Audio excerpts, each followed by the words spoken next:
یہ بھی الفاظ بنی ہیں. عدم موجودگی، موجود نہ ہونا. گھاؤ، زخم، دکھ. ستائش کی تمنا، تعریف کی خواہش. صلہ، بدلہ، انعام. بے مزد، بغیر پیسے لیے، مفت. ماتھا ٹھنکا، خطرے کا احساس ہوا، برے آثار نظر آئے. سٹی، گم ہونا، حواس کا درست کام نہ کرنا، گھبرا جانا. مارکات الآرا، عظیم، بڑا کام. شرفا، شریف کی جمع، اچھا گرانا. متمول، متمول نہیں بننا، متمول، مالدار، امیر. تراہا، تین راستوں والی جگہ، یعنی ایسی جگہ کہ جہاں سے تین راستے مختلف سمتوں کی طرف جاتے ہوں. نکڑ، کونا، سرا. اگلی سائڈ میں دیکھیں بیٹا، عزیز داری، رشتہ داری. قربت داری، رشتہ داری. نمود، نمایاں ہونا، نظر آنا. ہیج، فضول، کم درجے کا. رسم و راہ، سلام، دعا، تعلقات. شدہ، ہوتے ہوتے. پیش خیمہ، پہلی وجہ. مقالہ، مضمون. دم بخود، سانس روک لینا، خاموش. ساکت، رکا ہوا، خاموش. آنکھیں پھاڑے دیکھنا، حیرت سے دیکھنا، حیران ہونا. جلال، غصہ، ناراضی. ناراضگی لفظ نہیں ہوتا بیٹا، ٹھیک ہے، ناراضی ہوتا. وہ یہ آخری سلائڈ ہے، الفاظ بنے گی. رفع، دور، ختم، اٹھنا. شغل، مشغلہ. لفظ شغل بھی ٹھیک ہے لیکن اس کا مطلب تماشا ہوتا ہے، وہ یہاں اس معنی میں استعمال نہیں ہو رہا. کرفع، شان و شوکت. سعادت مند، نیک. سلیقہ، شعار، اچھے طریقے سے کام کرنے والی خاتون. احتیاج، ضرورت. قلب مطمئنہ، مطمئن دل، لالچ نہ کرنے والا دل. فعل بدی، بغیر تیاری کے، موقع کی مناسبت سے، یعنی اسی وقت بولنا. میرے سوالات، سوال کرنے کا انچارج. قدری، اصرار، بار بار کہنا. ٹس سے مس نہ ہونا، ذرا بھی اثر نہ ہونا. علیل، بیمار. اکہرا، ڈیل. دبلا جسم، کمزور بدن. اجلا رنگ، صاف رنگ، خوبصورت. رعب، گانٹھنا، روب جمانا. راشا، ایک بیماری کہ جس کی وجہ سے مریض کامنے رہتا ہے. بعض ایسے ہوتے ہیں مریض کہ جن کے ہاتھ کامتے ہیں، بعض کے بدن کا کوئی اور حصہ کامتا ہے، ٹھیک ہے، شیور کرنا شروع ہو جاتا ہے. تو مرزا صاحب کا جو تھا وہ ہاتھوں کی یہاں نے خاص ذکر کیا نا کہ وہ لکھ نہیں سکتے تھے. زحمت، تکلیف، مشکل. جامع العلوم، کئی علم جاننے والا، بڑا عالم. یہ بیٹا اس کے الفاظ من سے. اب ہم مشقی سوالات پر جاتے ہیں. مرزا محمد سعید کس لیے لکھتے تھے؟ مرزا محمد سعید اپنی تسکین کے لیے لکھتے تھے. جب ان کا جی لکھنے کو چاہتا لکھتے تھے. وہ لوگوں کی طرح دولت یا شہرت حاصل کرنے کے لیے نہیں لکھتے تھے. سوال نمبر 2، لاہور کے پبلشروں کے ساتھ مرزا صاحب کا رویہ کیسا تھا؟ لاہور کے پبلشروں کے ساتھ مرزا صاحب کا رویہ سخت تھا. انہوں نے کسی بھی پبلشر کی پیشکش کے لالچ میں کبھی بھی کوئی کام نہیں کیا جیسے کہ باقی لوگ کرتے تھے. اگلی سلائڈ دیکھیں بیٹا. سوال نمبر 3، مرزا صاحب کی مارکات الآراء کتاب کا نام اور مرتبہ بیان کیجیے. مرزا صاحب کی مارکات الآراء کتاب کا نام مذہب اور باطنیت ہے. مصنف کے بقول اگر اردو کی 100 عمدہ کتابیں منتخب کی جائیں تو ان میں یہ کتاب ضرور شامل ہوگی. سوال نمبر 4، مرزا صاحب کی کن 2 قومی شخصیات سے عزیز داری تھی؟ جواب، مرزا صاحب کی جن 2 قومی شخصیات سے عزیز داری تھی ان میں سر سید احمد خان اور منشی ذکا اللہ شامل ہیں. سوال نمبر 5، مرزا صاحب نے کس کالج میں تدریس کے فرائض سر انجام دیے؟ جواب، مرزا صاحب نے گورنمنٹ کالج لاہور میں تدریس کے فرائض سر انجام دیے. سوال نمبر 6، مرزا صاحب کا سب سے بڑا مشغلہ کیا تھا؟ جواب، مرزا صاحب کا سب سے بڑا مشغلہ مطالعہ کتب تھا، یعنی وہ کتابیں پڑھتے رہتے تھے. وہ گھنٹوں مطالعہ کرتے تھے، یعنی ایک دن میں کئی گھنٹے وہ بیٹھے کتابیں پڑھتے رہتے تھے. سوال نمبر 7، مصنف کے پروگرام دانشکدہ میں شرکت کی درخواست پر مرزا صاحب نے کیا جواب دیا؟ جواب، مصنف کے پروگرام دانشکدہ میں شرکت کی درخواست پر مرزا صاحب نے جواب دیا، آدمی شہرت کے لیے کوئی کام کرتا ہے یا دولت کے لیے؟ مجھے نہ اس کی ضرورت ہے نہ اس کی، یعنی نہ دولت کی ضرورت ہے نہ شہرت کی، اس لیے میں کیوں جا کے ریڈیو پہ خام خواہ پروگرام کروں. سوال نمبر 8، مرزا محمد سعید کا حلیہ بیان کیجیے. مرزا محمد سعید کا حلیہ کچھ یوں تھا: اکہرا ڈیل، اجلا رنگ، کشادہ پیشانی، گھنی بہوں کے سائے میں بڑی بڑی روشن آنکھیں، رخساروں کی ہڈیاں ابری ہوئیں، کترواں مونچھیں، داڑھی منڈی ہوئی، سامنے کی 2-4 دانت ٹوٹے ہوئے مگر برے نہ لگتے تھے، یہ ان کا حلیہ ہے۔ سوال نمبر 9، مرزا صاحب کے دونوں ناولوں کے نام تحریر کریں۔ جواب، مرزا صاحب کے دونوں ناولوں کے نام یہ ہیں، نمبر 1 جاسمین، نمبر 2 خواب ہستی۔ سوال نمبر 10، پطرس بخاری سے مرزا صاحب کے تعلق کو اپنے الفاظ میں بیان کیجیے۔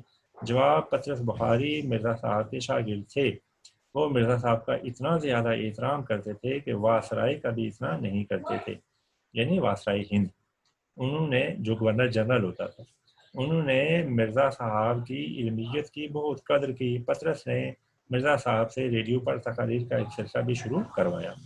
اس کے بعد الفاظ و ترکیب کا جملوں میں استعمال تھا۔ ثانیہ ارتحال، اخبار میں ایک عالم کے ثانیہ ارتحال کی خبر شائع ہوئی۔ سنونی، زندگی کچھ ایسی مصروف ہے کہ کسی کے ثانیہ ارتحال کی سنونی بھی معلوم نہیں ہوتی۔ ایک ہی مسافر نے ایک ہی اپنا سامان اٹھایا اور چل دیا۔ بے مزد، مرزا صاحب نے اپنا ناول بے مزد ایک پبلشر کو دے دیا۔ متمول، وہ ایک متمول خاندان میں پیدا ہوا۔ قرابت داری، ہمیں اپنی قرابت داری کا لحاظ رکھنا چاہیے۔ ہیچ سمجھنا، وہ اپنے آپ کو عالم کے مقابلے میں ہیچ سمجھتا ہے۔ شدہ، معاشرے میں اکثر باتیں شدہ ہر کسی کو معلوم ہو جاتی ہیں۔ کروفر، اس نے اپنی زندگی بڑے کروفر سے بسر کی۔ قلب مطمئنہ، لالچی آدمی قلب مطمئنہ کی دولت سے محروم رہتا ہے۔ عرض مدعا، مریض نے بڑی مشکل سے ڈاکٹر کے سامنے عرض مدعا کیا۔ متبسم، دادا ابو ہر کسی سے متبسم چہرے کے ساتھ ملتے تھے۔ راشا کے مریض کو ہر کام میں بڑی مشکل پیش آتی ہے۔ جامع العلوم، جی بیٹا لائٹ چلی گئی تھی ادھر سے، اچانک لیکچر ختم ہو گیا تھا، اب دوبارہ شروع کرتے ہیں۔ جامع العلوم، جی ہم پڑھ رہے تھے۔ شاہ ولی اللہ ایک جامع العلوم ہستی تھے۔ اس کے بعد سوال ہے بیٹا اعراب لگائیں۔ جی آپ نے ادھر سے غور سے دیکھنا ہے، اور اس کو میں زوم کر لیتا ہوں، اور خود یہ نیٹ کاپی پر سارے یہ الفاظ لکھنے ہیں، ٹھیک ہے؟ یہ بالکل واضح ہونے چاہیے، جیسے دیکھیں نا، الف کے نیچے زیر ہے، رے ساکن ہے، تے کے نیچے زیر ہے، ہے پر زبر ہے، الف اور لام ساکن ہے، یہ سب واضح ہوں بالکل، یہ پیپر میں بھی آتے ہیں، ٹھیک ہے؟ اچھا جی، آگے سوال ہے بیٹا جملہ اسمیہ اور جملہ فعلیہ والا نا، یہ اب اور سے سنیں آپ، میں جیسے اس کو پڑھ رہا ہوں۔ جملہ اسمیہ ایسا جملہ جو مبتدا، خبر اور فعل ناقص سے مل کر بنے، اسے جملہ اسمیہ کہا جاتا ہے۔ جس کی تعریف ہے، مثالیں: علی بہادر ہے، 2 سارا لائق ہے، 3 سہیل خوش ہے۔ اب ترکیب نحوی اس کی کیسے ہوگی؟ جملہ اسمیہ کی ترکیب نحوی درج ذیل طریقے سے کی جاتی ہے۔ ترکیب نحوی کا مطلب ہوتا ہے گرامر کے لحاظ سے اس کے جو حصے ہیں جن کا جو اوپر ذکر ہوا ہے، ان کی نشاندہی کرنا۔ علی بہادر ہے، سب سے پہلے ہے لکھیں گے، اور آگے ڈیش دے کر ہم لکھیں گے یہ فعل ناقص ہے، ہیں، گا، گی، گے، تھا، تھی، یہ جو ہے نا آخر میں آتے ہیں، یہ فعل ناقص ہے، ٹھیک ہے؟ علی جو سب سے پہلے ہے، یہ مبتدا ہے، مبتدا جس سے ابتدا کی جائے، اور جو اس میں صفت ہوگی اس کو خبر کہتے ہیں، ٹھیک ہے؟ بہادر، یہ اس میں صفت ہے، خبر ہے۔ اس آگے یہ بریکٹ پھر دے کے ہم لکھیں گے یہ جملہ اسمیہ ہے۔ یہ بیٹا اس طریقے سے اس کی ترکیب نحوی کرتے ہیں۔ دوسرا ہے سارا لائق ہے فعل ناقص ہے، سارا مبتدا ہے اور لائق خبر ہے، یہ بھی جملہ اسمیہ ہے۔ اگلی سلائڈ دیکھیں، جملہ فعلیہ ایسا جملہ جو مسند الیہ، مسند اور فعل تام سے مل کر بنے، اسے جملہ فعلیہ کہتے ہیں۔ یہ بیٹا اس کی صحیح ڈیفینیشن ہے، یہ آپ نے یاد رکھنی ہے۔ مثالیں: حمید نے خط لکھا، نمبر 2 فریحہ نے خیرات دی، نمبر 3 شعیب نے کھانا کھایا۔ ترکیب نحوی، جملہ فعلیہ کی ترکیب نحوی درج ذیل طریقے سے کی جاتی ہے۔ حمید نے خط لکھا، حمید مسند الیہ ہے یعنی فاعل ہے، نے علامت فاعل ہے، یعنی امیر کے بعد جو نئے آ رہا ہے اس سے ظاہر ہو رہا ہے کہ پیچھے کوئی فاعل بھی ہے۔ خط لکھا یہ مسند ہے یعنی فعل ہے، فعل تام جس کا جو اوپر ذکر ہوا ہے، ٹھیک ہے؟ تو یہ آگے پھر بریکٹ دے کے لکھیں گے یہ جملہ فعلیہ ہے۔ دوسرا ہے فریہ نے خیرات دی، فریہ مسند الیہ یعنی فاعل ہے، نئے علامت فاعل ہے، اور خیرات دی مسند ہے یعنی فعل ہے، یہ جملہ فعلیہ ہے۔ تیسرا فکرہ ہے شعیب نے کھانا کھایا، شعیب مسند الیہ یعنی فاعل ہے، نئے علامت فاعل ہے، کھانا کھایا مسند ہے یعنی فعل تام ہے، یہ بھی جملہ فعلیہ۔ اس طرح ان جملوں کی ترکیب نحوی کی جاتی ہے۔ بک میں جو موجودہ طریقہ دیا گیا ہے وہ بڑا ناقص ہے۔ اچھا بیٹا، یہ مشق ہوگی ختم۔ اب ہم اپنے سلیبس بریک ڈاؤن کے مطابق چلیں گے اس نظم کی طرف، اور جو نظم آج ہم پڑھیں گے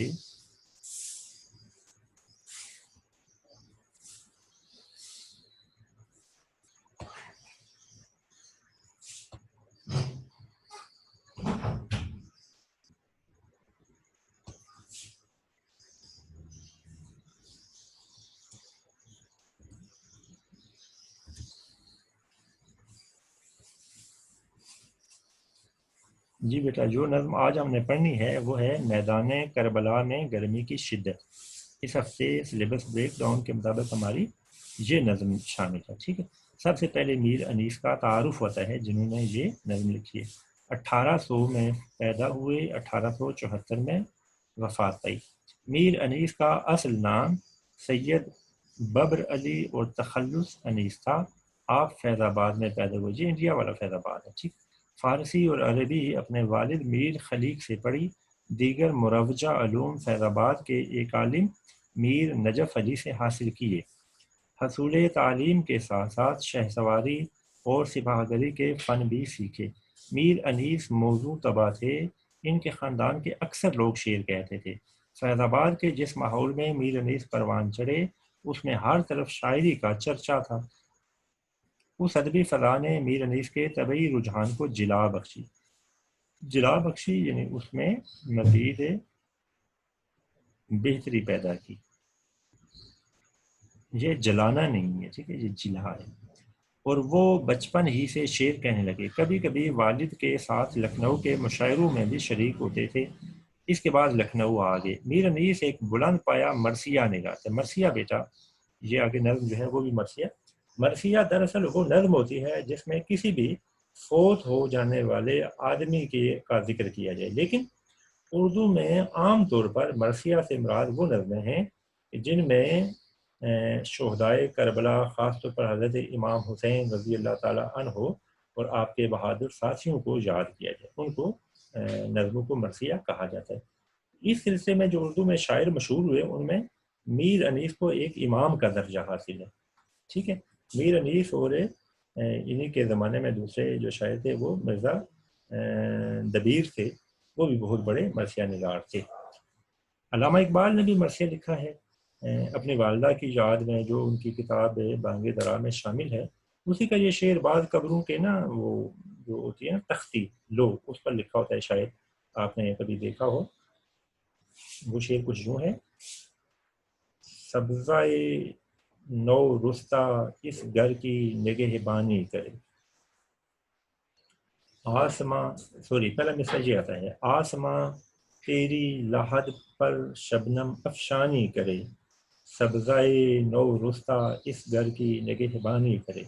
یہ علامہ اقبال نے جو اپنی والدہ کی یاد میں مرثیہ لکھا تھا اس میں یہ شعر آتا ہے۔ علامہ نے اس کے علاوہ غالب کی یاد میں بھی لکھا ہوا ہے، داغ دلوی کی یاد میں بھی لکھا ہوا ہے، کچھ اور لوگوں کی یاد میں بھی انہوں نے مرثیے لکھے ہیں۔ بہرحال یہاں میر انیس کے مرثیوں کی بات ہو رہی ہے جنہوں نے صرف شہدائے کربلا کی یاد میں مرثیے لکھے ہیں، اور یہی ان کی وجہ شہرت ہے۔ ان کے میراثی میں، یہ میراثی بیٹا مرثیہ کی جمع ہے، میں سوز و گداز، یہاں میراثی میم رے الف سی یہ سی ہے، میراثی یہ میم یہ رے الف سی یہ سی، میراثی جو ہے وہ دوسرا ہوتا ہے، ٹھیک ہے، وہ نہیں لکھتے ہیں۔ ان کے مراثی میں سوز و گداز، کردار نگاری، جذبات نگاری اور منظر کشی کے بے مثال نمونے ملتے ہیں جو ان کی قادر الکلامی کی دلیل ہیں۔ انہوں نے واقعات و جذبات کے نہایت خوبصورت مرکب پیش کیے ہیں۔ مرثیہ پڑھنے کا انداز ایسا تھا کہ سماع باندھ دیتے تھے۔ اردو کے معروف محقق حافظ محمود شیرانی کے بقول وہ اقلیم مرثیہ گوئی کے شہنشاہ تھے۔ اقلیم ملک، یعنی مرثیہ لکھنے والے کو اگر کوئی ملک ہو تو اس کے بادشاہ تھے۔ یہ جو ہے نا یہ بہت بڑے محقق تھے، ریسرچ اسکالر تھے حافظ محمود شیرانی۔ ان کی یہ جو بات ہے نا یہ کوئی عام آدمی کی بات نہیں ہے۔ میر صاحب بہت پرگو تھے، پرگو کا مطلب ہے بہت زیادہ شعر لکھنے والا۔ انہوں نے متعدد مرثیے لکھ ڈالے اور کوئی مرثیہ 150-200 بند سے کم کا نہ ہوگا، لیکن باوجود پرگوئی کے ان کے کلام میں کہیں ابتذال یا عامیانہ پن نہیں آنے پاتا۔ اس سے مراد یہ ہے کہ لکھا تو بہت زیادہ ہے لیکن گھٹیا قسم کے شعر نہیں لکھے، اچھے اعلیٰ درجے کے شعر میں لکھے۔ یہ نظم ان کے ایک طویل مرثیے کا حصہ ہے جو ان کے تخیل، منظر نگاری اور لفظی تصویر کاری کی عمدہ مثال ہے۔ ان کے کچھ مراثی انتخاب مراثی انیس کے نام سے مجلس ترقی ادب لاہور سے، اور انیس کے مرثیے 2 جلدیں مرتبہ ساحلیہ عابد حسین، رباعیات انیس اور انیس کے سلام نامی کتب بھارت سے شائع ہو چکی ہیں۔ یہ ان کے کچھ کام ہے جو مرثیے کے حوالے سے ہے۔ ایسے کہا جاتا ہے کہ ان کے بہت سے مرثیے ضائع ہو گئے تھے۔ اس زمانے میں جنگیں بہت ہوتی تھیں تو وہ مختلف جنگوں میں ان کا جو سامان ضائع ہو گیا، اس میں یہ مرثیے بھی ان کے ضائع ہو گئے۔ بہرحال جی اب نظم آ جاتی ہے، پہلے ایک دفعہ اس کو میں پڑھ دیتا ہوں، پھر ہم الفاظ معنی اور شعروں کی تشریح کی طرف جائیں گے۔ گرمی کا روز جنگ کی کیوں کروں بیاں، ڈر ہے کہ مثل شمع نہ جلنے لگے زماں، وہ لو کے الحذر وہ حرارت کے العما، رن کی زمین تو سرخ تھی اور زرد آسماں، آب خنک کو خلق ترستی تھی خاک پر، گویا ہوا سے آگ برستی تھی خاک پر، وہ لو وہ آفتاب کی حدت وہ تاب و تب، کالا تھا رنگ دھوپ سے دن کا مثال شب، خود نہر الکما کے بھی سوکھے ہوئے تھے لب، خیمے جو تھے حبابوں کے تپتے تھے سب کے سب، اڑتی تھی خاک خشک تھا چشمہ حیات کا، کھولا ہوا تھا دھوپ سے پانی فرات کا، جھیلوں سے 4 پائے نہ اٹھتے تھے تاب شام، مسکن میں مچھلیوں کے سمندر کا تھا مقام، آہو جو کاہلے تھے تو چیتے سیاہ فام، پتھر پگھل کے رہ گئے تھے مثل موم خام، سرخی اڑی تھی پھولوں سے سبزی گیاہ سے، پانی کنویں میں اترا تھا سائے کی چاہ سے، کوسوں کسی شجر میں نہ گل تھے نہ برگ و بار، ایک ایک نخل جل رہا تھا صورت چنار، ہنستا تھا کوئی گل نہ لہکتا تھا سبزہ زار، کانٹا ہوئی تھی سوکھ کے ہر شاخ باردار، گرمی یہ تھی کہ زیست سے دل سب کے سرد تھے، پتے بھی مثل چہرائے مدکوک زرد تھے، شیر اٹھتے تھے نہ دھوپ کے مارے کچھار سے، آہو نہ منہ نکالتے تھے سبزہ زار سے، آئینہ مہر کا تھا مقدر غبار سے، گردوں کو تپ چڑھی تھی زمیں کے بخار سے، گرمی سے مضطرب تھا زمانہ زمین پر، بھن جاتا تھا جو گرتا تھا دانہ زمین پر، گرداب پر تھا شعلۂ جوالا کا گماں، انگارے تھے حباب تو پانی شرر فشاں، منہ سے نکل پڑی تھی ہر ایک موج کی زباں، تہ پر تھے سب نہنگ مگر تھی لبوں پہ جاں، پانی تھا آگ گرمی روزے حساب تھی، ماہی جو سیخ موج تک آئی کباب تھی۔ کلیات میر انیس جو کتاب ہے اس سے یہ اشعار لیے گئے۔ اب ہم چلتے ہیں الفاظ معنی کی طرف۔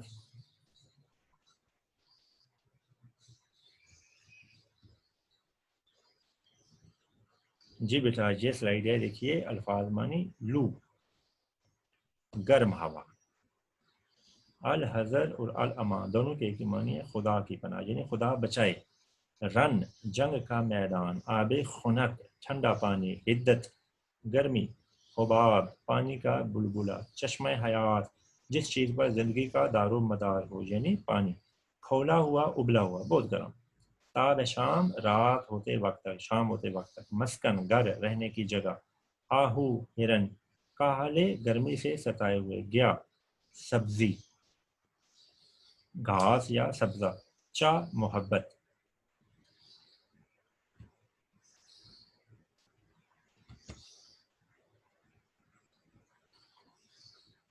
آگے ہم چلے گئے ہیں، پچھلی سلائیڈ ہے۔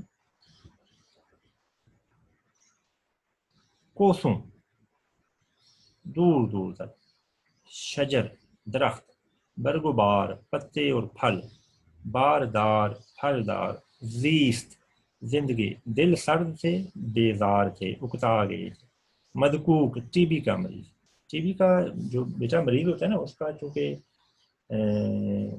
جگر جو ہے نا وہ صحیح کام نہیں کرتا نا، لیور، تو اس وجہ سے خون بننا جسم میں کم ہو جاتا ہے، اس لیے انسان کا رنگ پیلا ہو جاتا ہے۔ شاید نے یہاں پیلے پتوں کو تشبیہ دی ہے کہ گویا انہیں ٹی بی ہو گئی تھی۔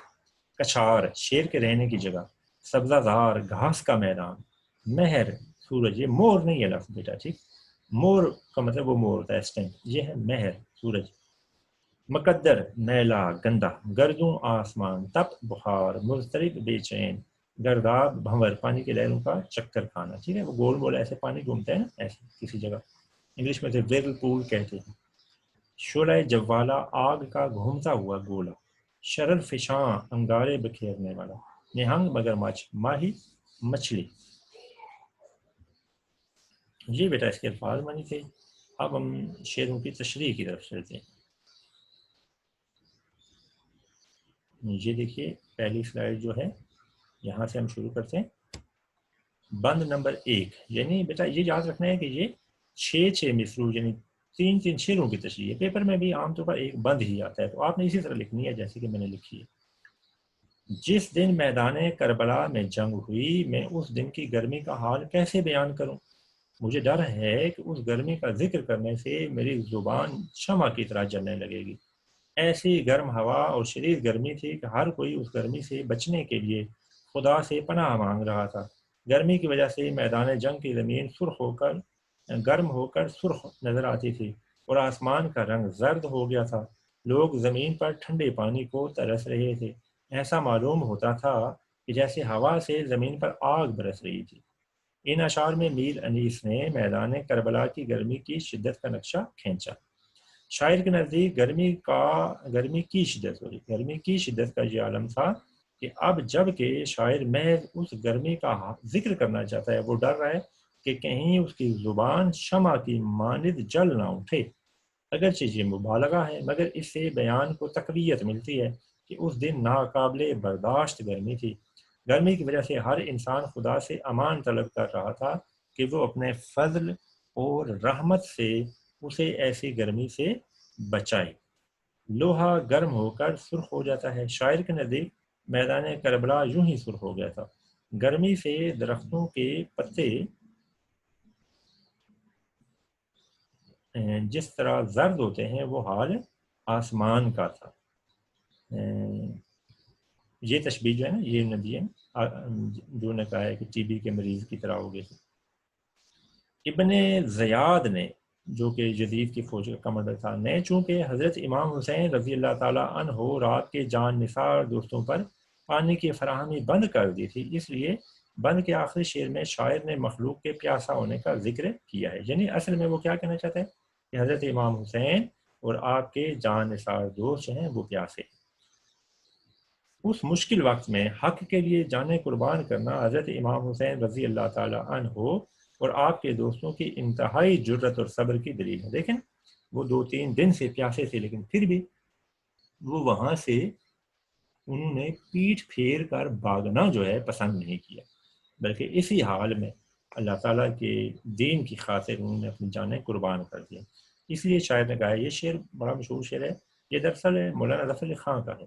قتل حسین اصل میں مرگ یزید ہے، اسلام زندہ ہوتا ہے ہر کربلا کے بعد۔ یہ حوالے کا شعر ہے بیٹا، یہ یاد رکھنا ہے ایک اچھے، اس میں سے کوئی بھی آئے نا تشریح کے لیے تو آپ یہ لکھ سکتے ہیں، کوٹ کر سکتے ہیں۔ بند نمبر 2، ایسی لو چل رہی تھی اور سورج کی روشنی اور عدالت کا یہ عالم تھا کہ دن پر رات کا گمان ہوتا تھا۔ نہر القمہ جو کہ درہ فرات سے نکالی جانے والی ایک نہر تھی، اس کے کنارے بھی سوکھے ہونٹوں کی طرح خشک تھے۔ دیکھیں نہر کے کنارے جو ہیں وہ خشک تو نہیں ہونا چاہیے نا، کیونکہ نہر میں پانی جا رہا ہے، لیکن یہ کیوں کہا ہے کہ خشک تھے؟ اس لیے کہ شدید گرمی تھی۔ پانی کے بلبلے جو کہ خیموں کی طرح ہوتے ہیں، بلبلہ اور خیمہ دیکھیں دونوں کا رخ ایسے آسمان کی طرف ہوتا ہے، وہ بھی گرمی سے تپ رہے تھے۔ پانی جو کہ انسان کے لیے چشمہ حیات کی حیثیت رکھتا ہے کہیں موجود نہیں تھا۔ میدان کربلا میں اگلی سلائڈ دیکھیں، ہر طرف گرد و غبار اٹھ رہا تھا، درہ فرات کا پانی بھی گرمی سے ابل رہا تھا۔ ان اشعار میں میر انیس نے گرمی کی شدت اور پانی کی بندش کا نقشہ کھینچا۔ ان کے الفاظ میں گرمی کی شدت کا یہ عالم تھا کہ دھوپ کا رنگ کالا ہو گیا تھا، چنانچہ اس وجہ سے دن بھی رات جیسا ہو گیا۔ پھر اس گرمی کی وجہ سے نہر القمہ کے کنارے بھی خشک ہو گئے، حالانکہ پانی کی وجہ سے نہر کے کنارے خشک نہیں ہوتے۔ پانی کے بلبلوں کو خیموں سے تشبیہ دے کر شاعر نے ہماری توجہ حسینی لشکر کے خیموں کی طرف موڑی ہے، لیکن ان خیموں کا حال یہ تھا کہ وہ گرمی سے تپ رہے تھے۔ ٹھیک ہے، یہاں دراصل ہماری توجہ ادھر لانا چاہتے ہیں کہ جن کے پاس ان خیموں میں رہنے والے لوگ جن کے پاس پانی تک نہیں تھا، وہ کیسے اس گرمی کو برداشت کر رہے تھے۔ اس پر مزید ستم یہ کہ ان کو پینے کے لیے پانی تک نہیں دیا گیا۔ دریا فرات کا پانی اگرچہ زیادہ دور نہیں تھا، مگر وہ دھوپ سے کھول رہا تھا، اس وجہ سے پینا بھی مشکل تھا۔ ٹھیک ہے، یہ شاید نے یہ گویا یہاں سے نا یہ رعایت کی ہے کہ اچھا ہی ہوا ہے کہ حضرت امام حسین اور آپ کے ساتھیوں کو ایسا گرم پانی پینے کو نہیں ملا۔ ٹھیک ہے، یہ انہوں نے گویا ایک بات سے بات نکالی ہے۔ اگرچہ پانی گرم جتنا بھی ہو پیا تو جا سکتا ہے، رواں پانی جو پانی جو کہ انسانی زندگی کو شاداب رکھنے کا ایک ذریعہ ہے، میدان کربلا میں کہیں موجود نہیں تھا، جیسے کہ پہلے میں نے کہا ابن زیاد نے پانی جو ہے وہ آپ پر بند کر دیا۔ اگلی سلائڈ دیکھیں بیٹا۔ جانور بند نمبر 3، جانور گرمی سے بچنے کے لیے جھیلوں کے پانی میں سارا دن بیٹھے رہتے ہیں۔ مچھلیاں جس طرح گہرے پانی میں رہتی ہیں، اسی طرح سمندر کے پانی نے خود گرمی سے بچنے کے لیے مچھلیوں کے گھر میں گویا پناہ لے لی تھی۔ ٹھیک ہے، یہاں بھی دیکھیں مبالغہ کیا ہے، خود پانی جو ہے وہ گرمی سے بچنے کے لیے گہرائی میں چلا گیا تھا۔ ہرن گرمی سے ایسے سست ہوئے کہ چھپ کر بیٹھ کے، اور چیتے جیسے خونخوار درندے گرمی سے بچتے پھر رہے تھے اور ان کا رنگ کالا ہو گیا تھا۔ پتھر گرمی سے ایسے ہی پگھل گئے کہ جیسے کچا موم گرمی سے پگھل کر پانی بن جاتا ہے۔ پھولوں کا رنگ سرخ رنگ اور گھاس کا سبز رنگ گرمی سے اڑ گیا تھا۔ پانی سائے کی تلاش میں کنویں کی تہہ میں چلا گیا تھا۔ ان اشعار میں میر انیس نے گرمی کی شدت اور مختلف جانداروں کا اس سے متاثر ہونا بیان کیا ہے۔ وہ لکھتے ہیں کہ جانور گرمی سے بچنے کے لیے سارا دن جھیلوں میں بیٹھے رہتے۔ سمندر کے پانی کا یہ حال تھا کہ وہ بھی مچھلیوں کی طرح گرمی سے بچنے کے لیے کسی گہری جگہ پناہ لینا چاہتا تھا۔ مختلف جنگلی جانور مثلا ہرن اور چیتے گرمی سے چھپتے پھر رہے تھے، حالانکہ یہ جانور ہر وقت جنگل میں گھومنے پھرنے کے عادی ہوتے ہیں۔ پتھر گرمی سے اتنے گرم ہوئے کہ کچے موم کی طرح پگھل گئے تھے۔ یہ اگرچہ مبالغہ ہے، مگر اس سے گرمی کی شدت کا اندازہ کیا جا سکتا ہے۔ آخری شعر میں نباتات کا ذکر کیا کہ کس طرح پھول اور سبزہ خشک ہو کر رہ گیا تھا۔ دوسرے مصرے میں شاعر نے بڑی مہارت سے صنعت حسن تعلیل استعمال کی۔ یہ بیٹا یہاں پہلی دفعہ ہے صنعت حسن تعلیل۔ تعلیل کہتے ہیں علت بیان کرنا، وجہ بیان کرنا، یعنی یہ شاعرانہ علت ہوتی ہے، شاعرانہ وجہ۔ شاعر کہتا ہے کہ فلاں چیز جو ہے وہ اس وجہ سے ہوئی کہ اس کی وجہ یہ تھی۔ یہ حقیقی نہیں ہوتی، غیر حقیقی ہوتی ہے، لیکن اس سے شعر میں خوبی پیدا ہوتی ہے۔ جیسے کہ یہاں آ رہا ہے شدید گرمی سے کنویں میں پانی کم ہو جاتا ہے، مگر انیس نے اس کی وجہ یہ بیان کی ہے کہ پانی گرمی سے بچنے کے لیے کنویں کی تہہ میں پناہ گزین ہو گیا۔ سمجھ آئی بات؟ پانی تو گرمی میں خشک ہو جاتا ہے نا، اور کنویں تو بالکل تہہ میں رہ جاتا ہے، لیکن میر انیس کہتے ہیں کہ پانی کنویں کی تہہ میں اس لیے گیا تھا کہ وہ گرمی سے بچنا چاہتا تھا۔ تو یہ صنعت حسن تعلیل۔ اچھا بیٹا، آج کا یہ لیکچر ادھر ہی ختم کرتے ہیں۔ اگلے لیکچر میں ہم انشاءاللہ باقی ماندہ جو اس کے 3 بند ہیں ان کی تشریح دیکھیں گے۔ تب تک کے لیے خدا حافظ۔